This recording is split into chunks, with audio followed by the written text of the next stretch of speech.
Every morning, while most people were still hitting the snooze button on their alarms, Al was already on his feet. It was 4:45 in the morning. Dark outside. Cold most of the year, especially in Detroit. He would wake up, splash water on his face, eat whatever was quick, sometimes just a piece of bread with peanut butter, and put on his uniform. A gray shirt, dark pants, work boots that had seen better days. He never complained about any of it. That was just life, and Al understood life better than most people gave him credit for. He had been working as a janitor at a technology company called NextScore Solutions for 6 years. 6 years of mopping the same floors, wiping down the same windows, emptying the same trash cans. The building had 4 floors, over 200 employees, and not a single person who knew his last name. To most of them, he was just the janitor. Some didn't even call him that. They just moved out of the way when they saw him coming with the mop bucket. The way you move out of the way for a piece of furniture that suddenly started rolling toward you, that didn't bother Al. Not anymore. There was a time, years earlier, when it did. When he was younger and still believed that if he just worked hard enough and stayed long enough, someone would eventually notice. Someone would stop and say, "Hey, you've been here a while. You seem sharp. Let's talk." But that never happened. And somewhere around year 3, Al stopped waiting for it. He made a quiet decision, a decision he never told anyone about, that he was going to start doing something for himself. Not for the company. Not to impress anyone. Just for himself. He started reading not novels or magazines. Business books. Management books. Books about how companies work, how money flows through an organization, how leaders make decisions, how teams fall apart, and why some businesses thrive while others slowly collapse from the inside. He found most of them at the public library 2 blocks from his apartment. He would check out 3 or 4 at a time and work through them in the evenings after dinner, sitting at his small kitchen table with a highlighter and a notebook. At first, he felt a little out of place with those books. Some of them were written in a language that felt like it was designed to keep regular people out, full of long words and complicated charts. But Al was patient. He would read a sentence 5 times if he had to. He would look up words he didn't understand. Slowly, he started to get it. And the more he got it, the more something strange started to happen. He started seeing the company differently. Every morning when he walked through those doors and started his rounds, it was no longer just cleaning. It was like he had put on a new pair of glasses. He started noticing things. Little things at first. A light left on all weekend in a conference room no one used. Printer paper stacked so high in a supply closet that half of it was getting bent and damaged and then thrown away. Coffee machines running all night on every floor, plugged in and heating nothing. He noticed bigger things too. He saw which managers had their whole team sitting at their desks, looking busy at 8 a.m., and which floors felt dead until almost 10. He overheard conversations in hallways, not because he was trying to listen, but because people simply didn't register that he was there. A man pushing a mop is practically invisible to someone in a suit talking on a phone. He heard arguments about vendor contracts. He heard a department head complaining that they had ordered 3 times more office supplies than they needed because nobody had updated the ordering system in years. He heard someone laughing about how a software subscription the company paid thousands for every month hadn't been used since the previous year. Al didn't say anything. He just went home and wrote it all down. He had a notebook, a simple brown leather one he had bought at a dollar store, and he filled it with everything he observed. He dated every entry. He was careful and specific. He didn't just write lights were left on. He wrote down which floor, which room, how many days in a row, and a rough estimate of what that probably cost over a month. He wasn't an accountant, but he had been reading enough to know how to do basic math around energy costs. He got pretty good at it. He also started taking free online courses. There were platforms online where you could study business, logistics, supply chain management, even leadership, completely free. Al didn't have a laptop, so he used the computers at the public library on weekends. He would sit there for 3 or 4 hours at a stretch, headphones in, working through course material that college students paid thousands of dollars to study. He earned certificates. Nothing fancy. Nothing that would impress anyone at a dinner party. But he understood the material, and that was what mattered to him. People who knew Al outside of work, his neighbor, a couple of guys he played cards with on Friday nights, had no idea he was doing any of this. He didn't talk about it. He was never the type to tell people his plans. He had learned early in life that if you talk too much about what you're going to do, you spend all your energy talking instead of doing. So he kept quiet and kept going. What drove him was not anger. That's an important thing to understand about Al. He wasn't sitting there stewing with resentment, dreaming about the day he could prove everyone wrong. It wasn't that kind of motivation. It was something quieter than that. It was curiosity, mostly. He genuinely wanted to understand how things worked. And once he started understanding, he couldn't stop. The more he learned, the more he saw. The more he saw, the more he wanted to do something about it. There was one afternoon. He remembered it clearly when he was cleaning the 4th floor, near the executive offices. The door to the CEO's office was slightly open, and he could hear the man inside, Mr. Howard, on a phone call. Howard was the kind of man who seemed to fill a room even when you couldn't see him. Well-dressed, well-spoken, always moving fast. All had seen him maybe a dozen times over 6 years, always from a distance. On this particular afternoon, Howard's voice was tense. He wasn't shouting, but there was something tight in his tone, like a rubber band being stretched slowly. "The board is breathing down my neck," Howard was saying. "We're bleeding money, and I don't even know where it's going." Al didn't slow down. He kept pushing the mop. But those words landed somewhere inside him and stayed there. He knew where some of it was going. He had been writing it down for years.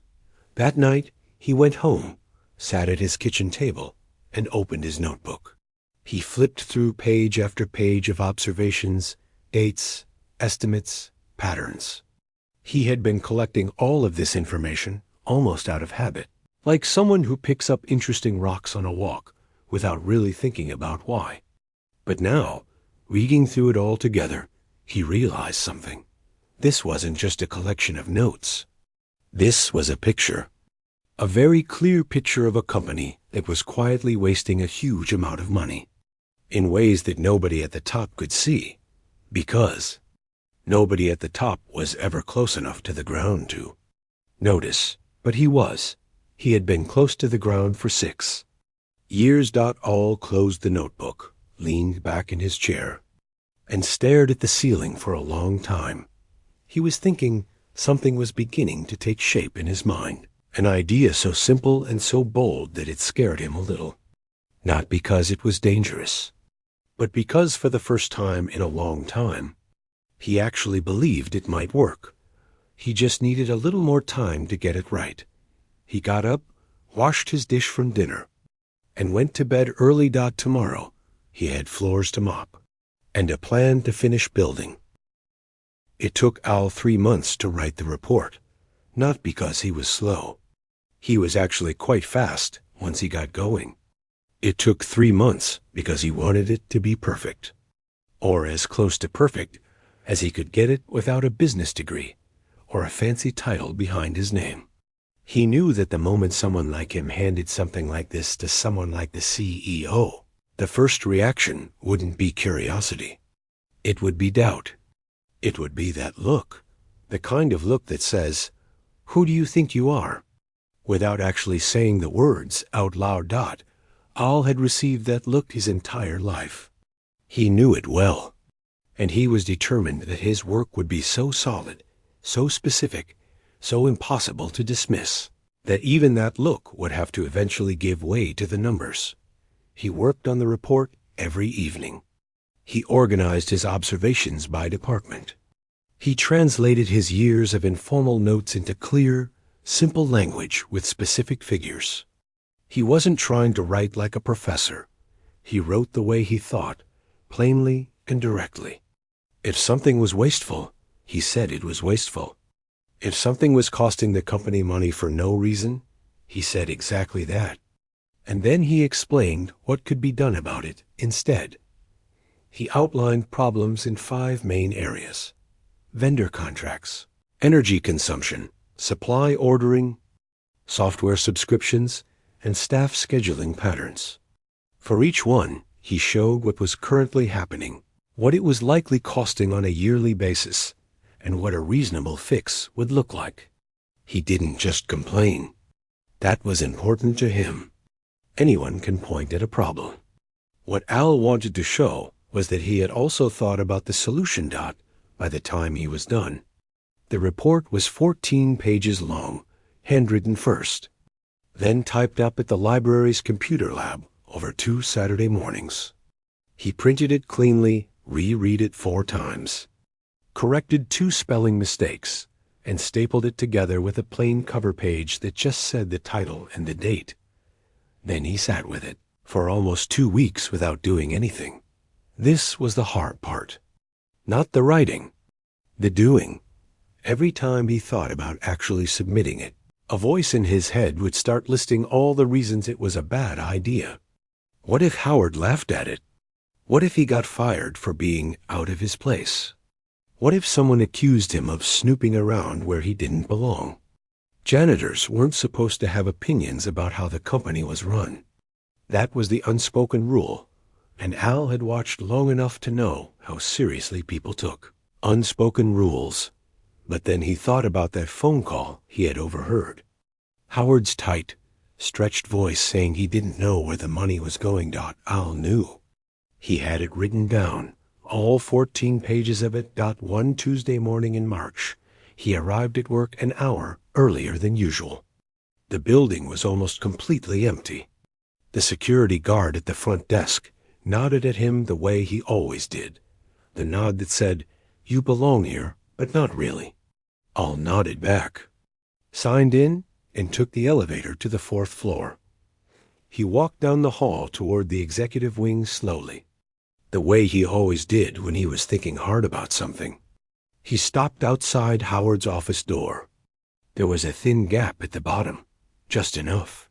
He reached into his jacket, pulled out the folded report, and held it in both hands for a moment. Then he thought about his kitchen table, his notebook, 6 years of mornings, every book he had read, every late night at the library computer, every moment that nobody had seen and nobody had credited. He slid the report under the door. He attached a small handwritten note on top of it, just 3 lines. It said, "My name is Al. I've worked in this building for 6 years. I think I found something that could help. Please read it before deciding what to do with it." He straightened up, picked up his cart, and went back to work. He mopped the 3rd floor that morning with the same steady rhythm as always. No one noticed anything different about him. Why would they? He was just the janitor. But inside, his heart was pounding. He expected nothing. He told himself that over and over on the drive home. He expected nothing, so that if nothing came of it, it wouldn't break him. He had done what he could do. He had said what he had to say. What happened next was out of his hands. What happened next? He did not expect it all. By Thursday morning, just 2 days later, he was pushing his cart past the 2nd floor break room, when a young woman in a blazer walked up to him, with the kind of expression people have when they're trying to act. Casual but clearly are not. "Are you Al?" she asked. "Yes," he said. "Mr. Howard would like to meet with you. This afternoon at 2 o'clock, if you're available." Al looked at her for a moment. "I'm available," he said. She nodded, turned, and walked away quickly. Al stood there for a second, then turned back to his cart and kept moving. He told himself to stay calm. He told himself it could mean anything. Maybe Howard wanted to tell him off in person. Maybe HR had been notified, and this was some kind of disciplinary meeting. He ran through every possible scenario in his head, including the bad ones, and tried to prepare himself for all of them. Equally at 2 o'clock, he knocked on Howard's office door. He was still in his work uniform. He hadn't had time to go home and change, and honestly, even if he had, he wasn't sure he owned anything more appropriate. Howard's assistant opened the door and waved him in. Howard was standing, not sitting. He was holding the 14-page report in both hands, and he looked like a man who had not slept well in 2 days. "Sit down," Howard said, and pointed to the chair across from his desk Al sat. Howard sat across from him, set the report down on the desk between them, and looked at Al for a long moment without saying anything. It was the kind of look that was actually paying attention, not the usual glance that slides right off you. This was different. "Did you write all of this yourself?" Howard asked. "Yes," Al said.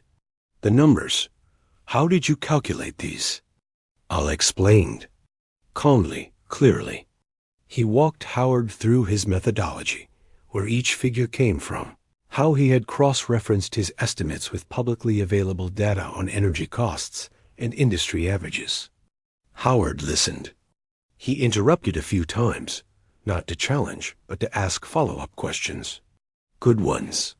Sharp ones. The meeting lasted 4 hours. By the end of it, Howard had filled half a legal pad with his own notes. He had called his assistant twice to get additional files and financial records from the previous year. He had compared Al's estimates against actual company spending data and found that Al, working only from observation and research, had gotten remarkably close on every single figure. When they finally stopped talking, the sun had gone down outside the office window. Howard leaned back in his chair and rubbed his face with both hands, the way a person does when they have just absorbed something that shifted how they see the world. "Why didn't you just send this to HR?" he asked. Al thought about it for a second. "Because HR would have filed it," he said. "You needed to see it yourself." Howard looked at him. Something shifted in the man's expression. Not quite a smile, but close to one. "You're probably right," he said quietly. Al went home that night, not knowing what would come next. But something had changed. He could feel it, the way you feel a change in weather before it actually arrives. He sat at his kitchen table, opened his notebook, and wrote one line at the top of a fresh page. He read it. Then he closed the notebook and went to bed. For the first time in a long time, he slept deeply. The morning after that meeting, Al showed up to work at the same time as always. 4:45 a.m. alarm. Bread and peanut butter. Work boots. Gray shirt. The same routine that had carried him through 6 years. He wasn't going to change it just because something unusual had happened the day before. He had learned a long time ago not to count on things until they were real and in front of him. Plans had a way of falling apart. Promises had a way of going quiet. He had been disappointed enough times in his life to know that the safest thing was to keep your feet on the ground and keep moving. So he mopped floors. He emptied bins. He restocked supplies in the third-floor bathroom.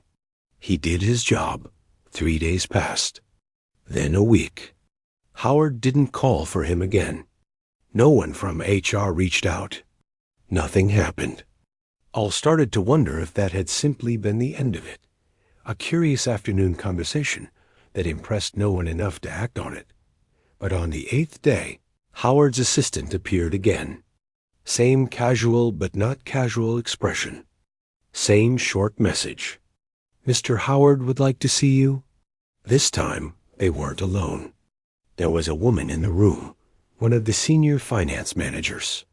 She had a printed copy of All's report on the table in front of her, covered in red ink markings. She had clearly gone through it in serious detail. They spent 2 hours going through every section together. She pushed back on a few of his estimates. All held his ground on the ones he was confident in and adjusted his position on 2 points where her data was stronger than his. She seemed surprised that he didn't get defensive. Honestly, he had no reason to be. He wasn't trying to win an argument. He was trying to get the numbers right. By the end of the meeting, Howard told him something that stopped him mid-breath. "I want to create a new role," Howard said. "Director of Operational Efficiency. I want you to take it." Al looked at him. "I'm a janitor," he said, not as a protest, just as a fact that seemed worth stating clearly. "I know what you are," Howard said. "I also know what you can do. Those are 2 different things." I'll ask for a few days to think. Howard gave him a week. He spent that week the way he spent most of his important thinking time, quietly, alone, working through it at his kitchen table. There were real concerns. He didn't have a college degree. He had never managed a team, never run a budget officially, never sat in a boardroom. He knew the ideas. He understood the concepts. But there was a big gap between knowing something in theory and executing it in a professional environment, where people were watching every move and waiting for you to fail. He also knew that some people were already going to want him to fail. That wasn't paranoia.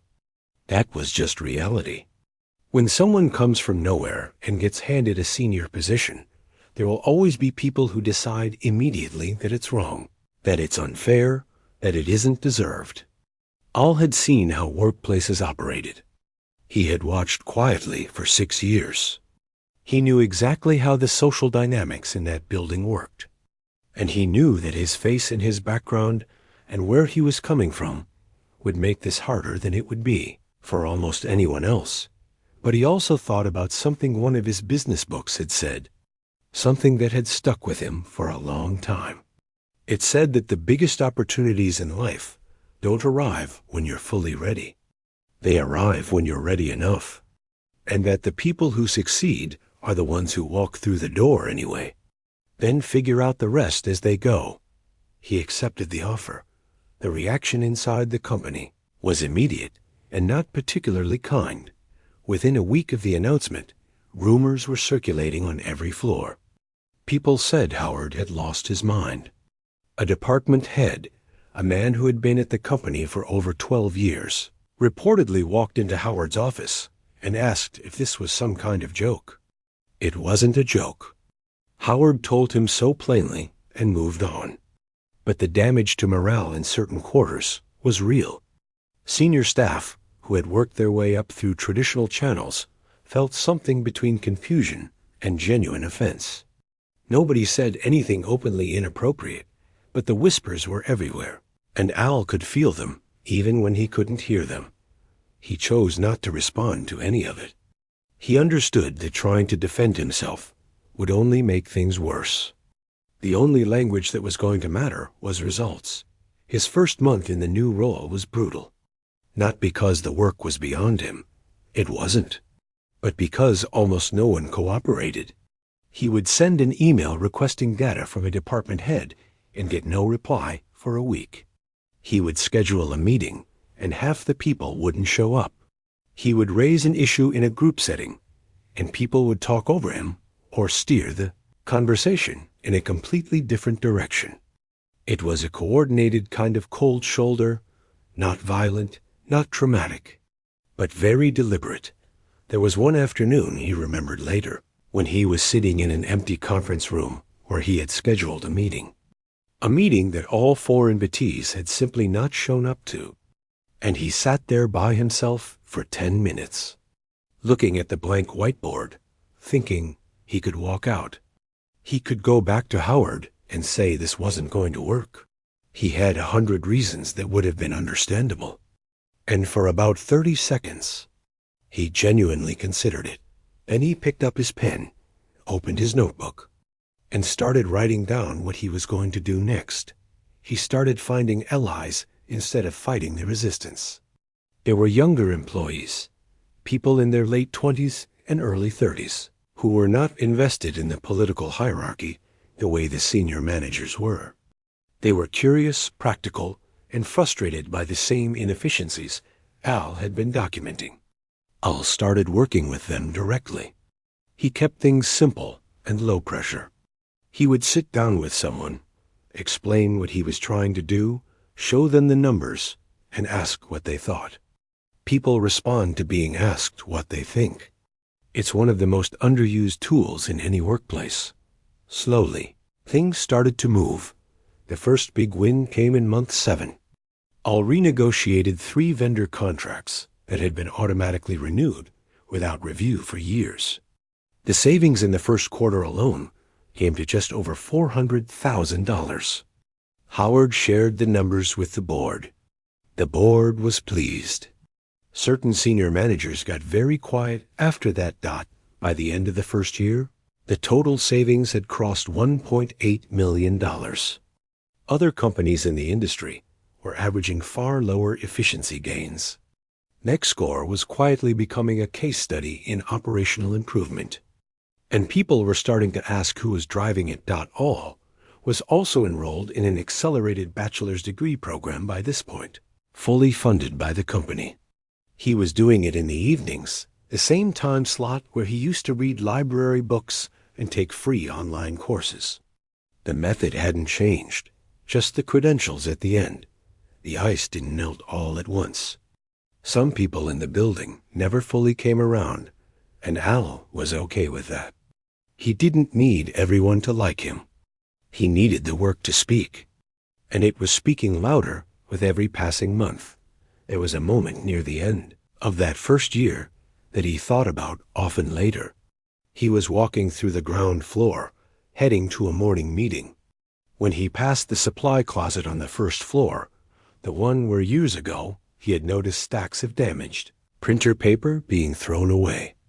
It had been reorganized now, properly inventoried, ordered on a schedule instead of in bulk. He stopped for a second and looked at it. Then he kept walking. He had a meeting to get to. 2 years after Al slid that report under a door in the early morning dark, something happened that no one inside the company could have predicted, including Al. Howard called a company-wide meeting, not the kind that gets sent out as a casual calendar invite, the kind where the tone in the building changes before anyone says a word. Assistants walking faster, managers closing their office doors, quiet conversations stopping the moment someone new steps into the room. That kind of meeting. Howard stood at the front of the large conference hall on the second floor, looked out at the 200 or so faces in front of him, and announced that he would be stepping down as CEO at the end of the year. He was 63 years old. He had built this company from a small office with 12 employees into a mid-sized firm that competed seriously in its market. He was proud of it, but he was also tired, and he had the self-awareness to know that what the company needed next was someone who could see what he could no longer see.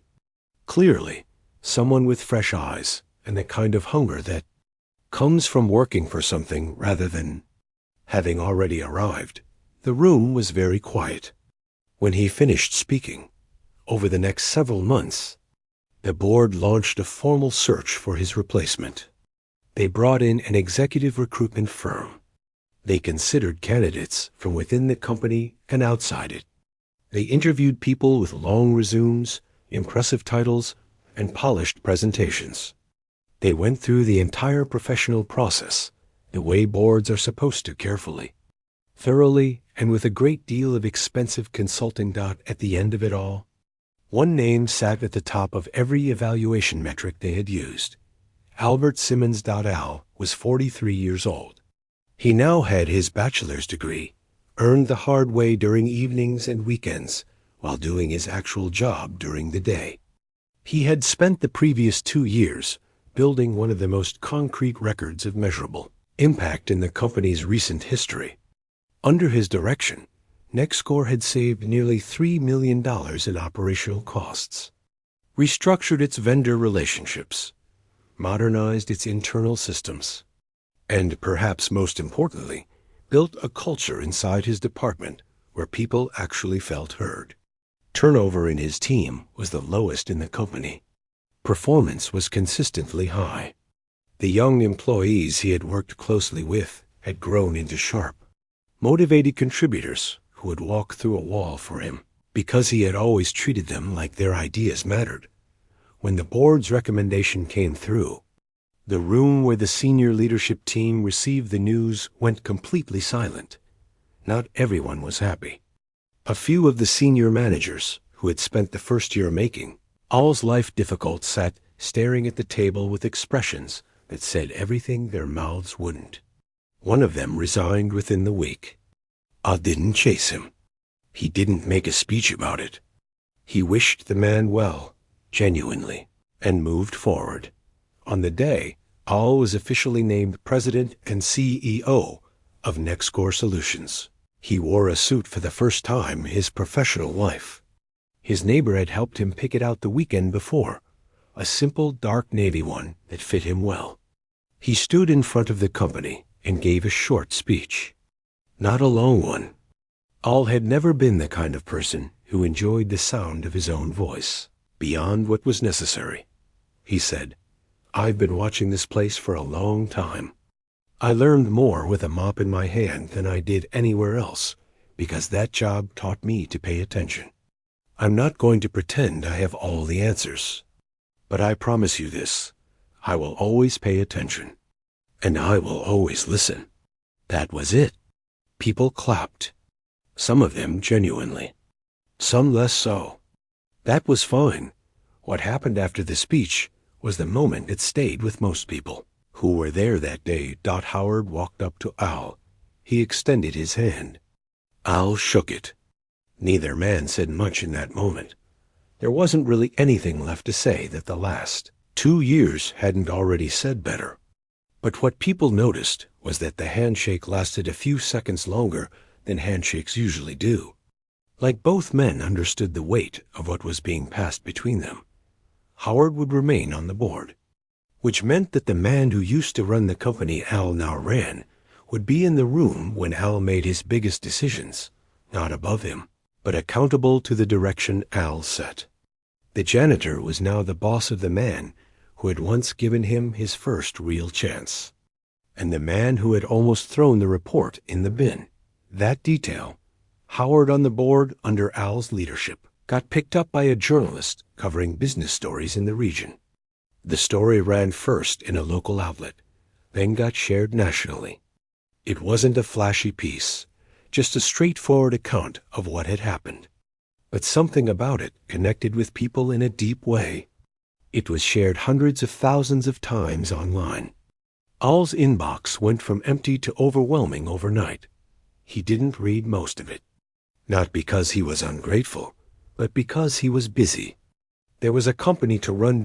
In one of his first decisions as CEO, Al introduced a new internal program, a simple initiative that allowed any employee, regardless of title or department, to submit operational ideas directly to a small review team that reported to his office. No gatekeeping, no requirement for fancy language or formal presentation. Just the idea, the reasoning, and whatever evidence the person could pull together to support it. He called it the Open Floor Program. When someone asked him why, he smiled a little and said, "Because the best ideas in a building don't always come from the top floor." People who had been at the company long enough understood exactly what that meant.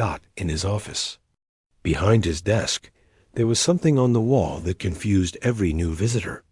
Not a degree, though he had one now. Not an award, though there were a few of those too. It was a mop. An old gray mop, the handle worn smooth, mounted in a simple frame with no label or description beneath it. People would ask him about it. What does that mean? Why is that there? Al would look at it for a second before answering.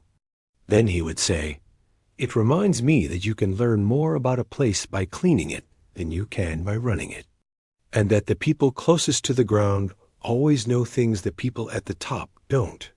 Then he would usually move on to the next topic, because there was always a next topic when you were running a company. But if you watched his face in that brief moment when he looked at the mop, you could see something there.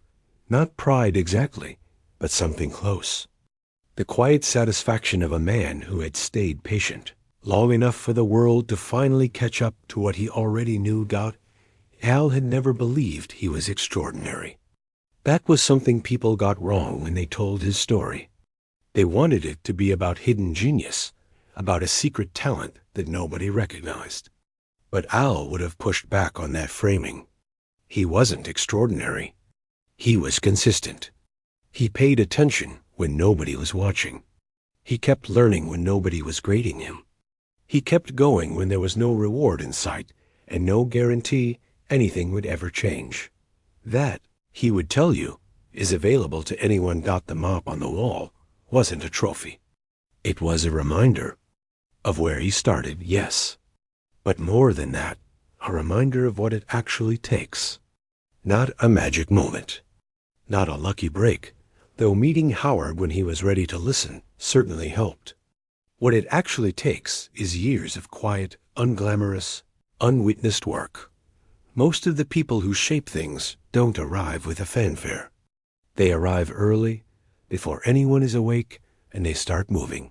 Just like Al did every single morning.